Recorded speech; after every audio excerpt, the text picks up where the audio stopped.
आज़ादी का अमृत महोत्सव ਨੂੰ ਸਮਰਪਿਤ आज़ादी का सफ़र तहत ਅਸੀਂ ਭਾਰਤ ਦੀ ਆਜ਼ਾਦੀ ਵਿੱਚ ਯੋਗਦਾਨ ਪਾਉਣ ਵਾਲੇ ਵੱਖ-ਵੱਖ ਮੰਨੇ ਪਰਮੰਨੇ ਅਤੇ ਗੁਮਨਾਮ ਆਜ਼ਾਦੀ ਸੰਗਰਾਮੀਆਂ ਦੇ ਜੀਵਨ ਦੇ ਪਹਿਲੂਆਂ ਤੋਂ ਤੁਹਾਨੂੰ ਜਾਣੂ ਕਰਵਾਉਂਦੇ ਹਾਂ।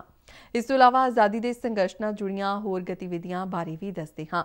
ਅੱਜ ਦੀ ਕੜੀ ਵਿੱਚ ਅਸੀਂ ਤੁਹਾਨੂੰ ਮਹਾਤਮਾ ਗਾਂਧੀ ਵੱਲੋਂ ਪੂਰਬੀ ਬੰਗਾਲ ਦੇ ਦੰਗਾ ਪ੍ਰਭਾਵਿਤ ਇਲਾਕਿਆਂ ਵਿੱਚ ਸ਼ਾਂਤੀ ਮਾਰਚ, ਆਜ਼ਾਦੀ ਘੁਲਾਟੀਏ ਹਰੀ ਕ੍ਰਿਸ਼ਨ ਮਹਿਤਾਬ ਅਤੇ ਸਮਾਜ ਸੁਧਾਰਕ ਮੰਤੂ ਪਦਮਨਾਭਨ ਬਾਰੇ जानकारी दे रहे हैं।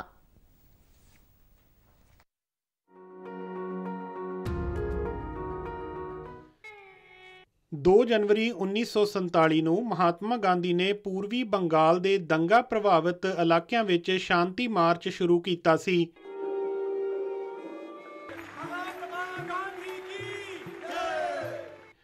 1947 ਵਿੱਚ ਭਾਰਤ ਅਨਿਸ਼ਚਿਤਤਾ ਦੇ ਪਰਛਾਵੇਂ ਹੇਠ ਸੀ, ਕਿਉਂ ਜੋ ਸਿਆਸੀ ਤੌਰ ਤੇ ਕੁਝ ਵੀ ਨਿਸ਼ਚਿਤ ਨਹੀਂ ਸੀ।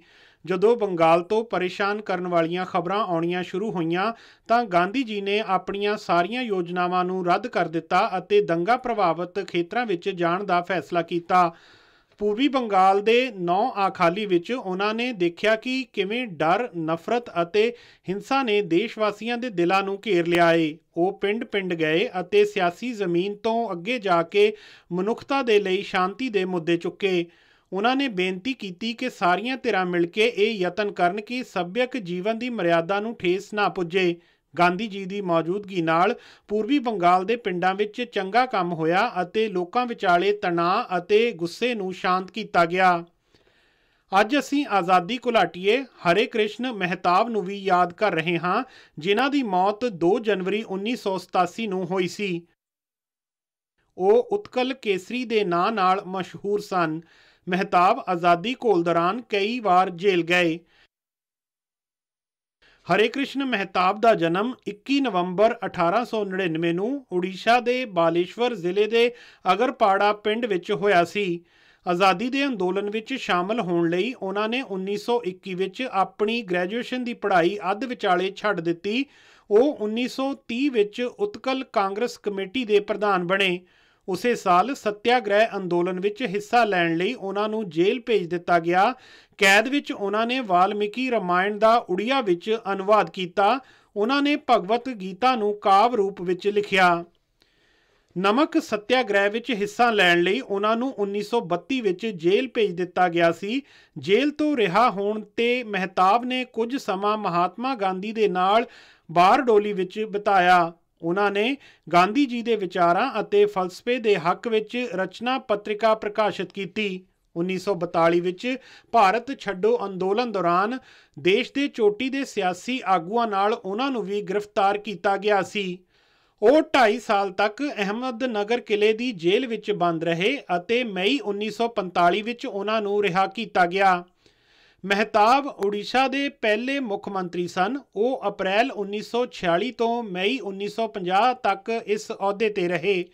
ਉਹ 1950 ਤੋਂ 1952 ਤੱਕ ਕੇਂਦਰੀ ਵਣਜ ਅਤੇ ਉਦਯੋਗ ਮੰਤਰੀ ਰਹੇ। ਬਾਅਦ ਵਿੱਚ ਉਹਨਾਂ 1955 ਤੋਂ 1956 ਤੱਕ ਬੰਬਈ ਦੇ ਰਾਜਪਾਲ ਦਾ ਅਹੁਦਾ ਸੰਭਾਲਿਆ।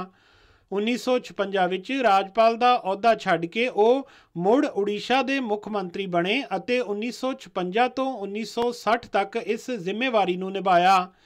ਮੁੱਖ ਮੰਤਰੀ ਵਜੋਂ ਆਪਣੇ ਕਾਰਜਕਾਲ ਦੌਰਾਨ ਮਹਿਤਾਬ ਨੇ ਰਿਆਸਤਾਂ ਦੇ ਰਲੇਵੇਂ ਅਤੇ ਏਕੀਕਰਨ, ਕਟਕ ਨੂੰ ਹਟਾ ਕੇ ਭੁਵਨੇਸ਼ਵਰ ਨੂੰ ਰਾਜਧਾਨੀ ਬਣਾਉਣ ਅਤੇ ਬਹੁਮੰਤਵੀ ਹੀਰਾਕੁੰਡ ਡੈਮ ਪ੍ਰੋਜੈਕਟ ਨੂੰ ਮਨਜ਼ੂਰੀ ਅਤੇ ਨਿਰਮਾਣ ਵਿੱਚ ਮੁੱਖ ਭੂਮਿਕਾ ਨਿਭਾਈ।